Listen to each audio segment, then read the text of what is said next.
you're more involved now with the tribe.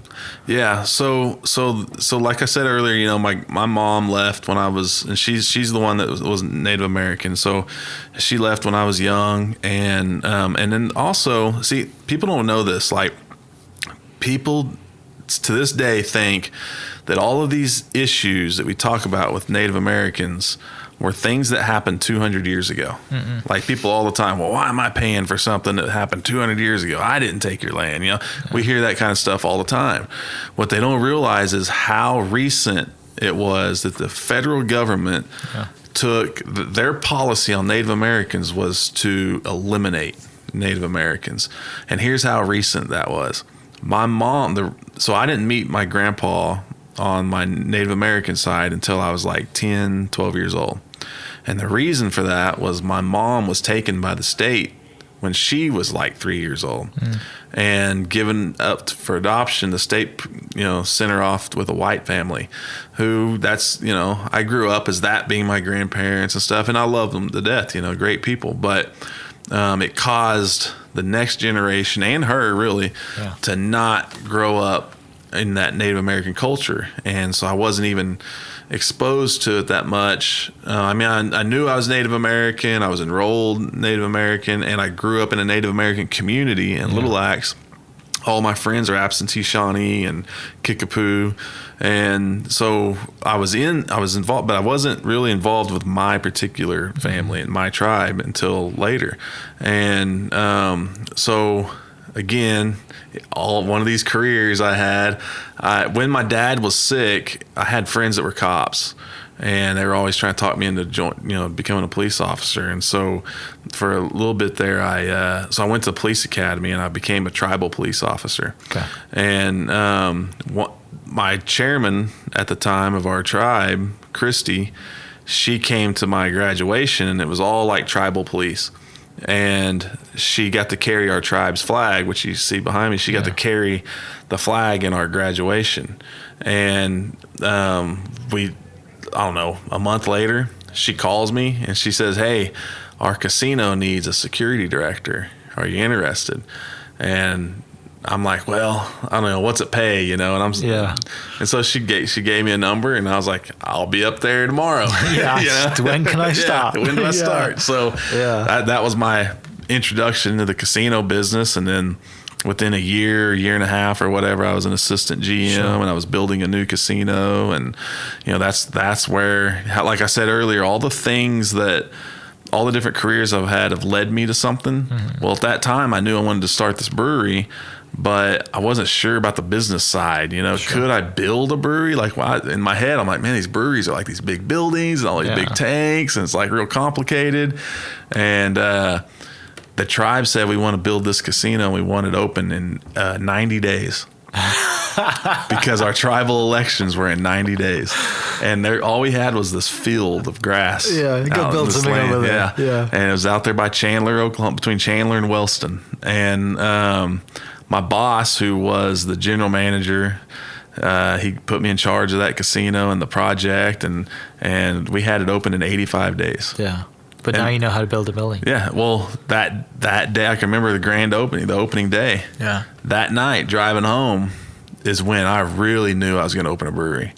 Because if I could do that, I built a team of like 112 employees, and built this place from the ground up with the help of that team. Yeah. And I learned from that project right there that I didn't have to know how to open a brewery. Yeah. I needed to know how to build a team.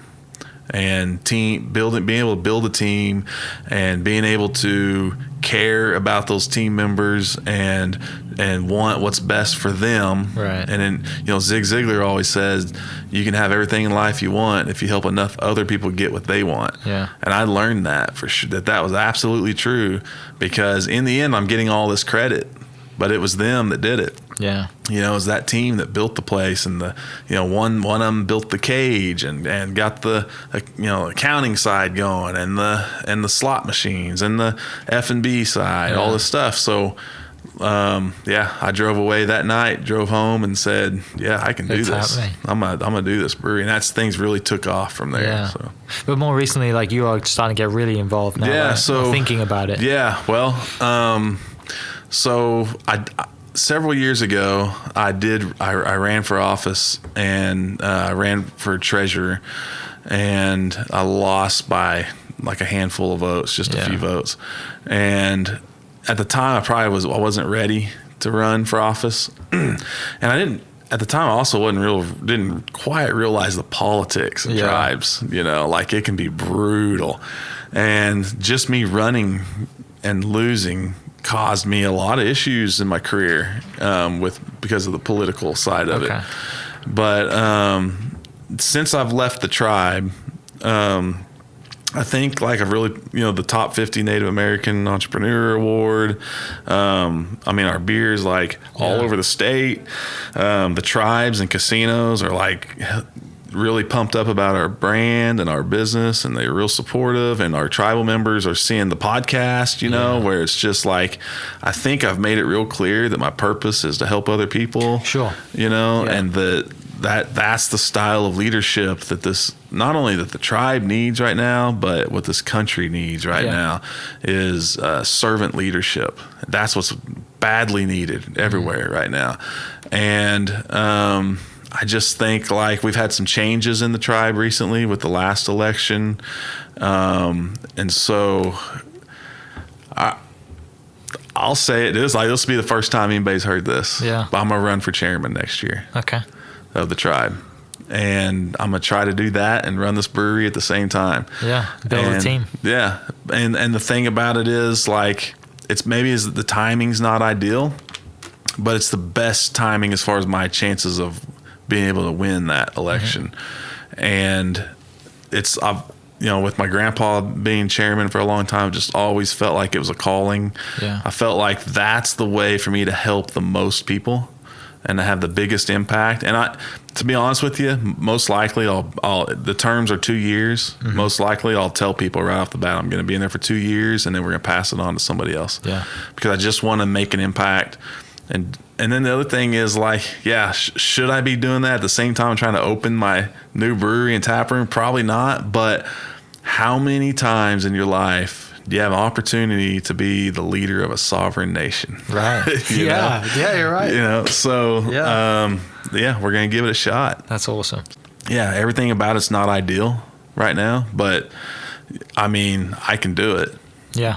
I know I can do it, and there may not ever be another chance or a better opportunity to make it happen, know. But at the same time, I want to make sure that I don't lose focus on this other purpose that I have here, which again is about creating experiences. I want somebody to have that experience I had with my dad. I want somebody to be able to say, man, I remember the last time I had a beer with my dad, and I want them to say it was a fancy dance or a res dog or whatever, or just the experience of some kid that grew up hearing about this Native American that started a brewery, and maybe he comes to work in my brewery one day, and maybe he goes and starts his own brewery, or he takes over my brewery. Who knows? You know, those are impacts that. Those are certain impacts that you get to have as an entrepreneur, certain impacts you get to have as a political leader, and maybe I can make impacts in both areas. Why not? Yeah.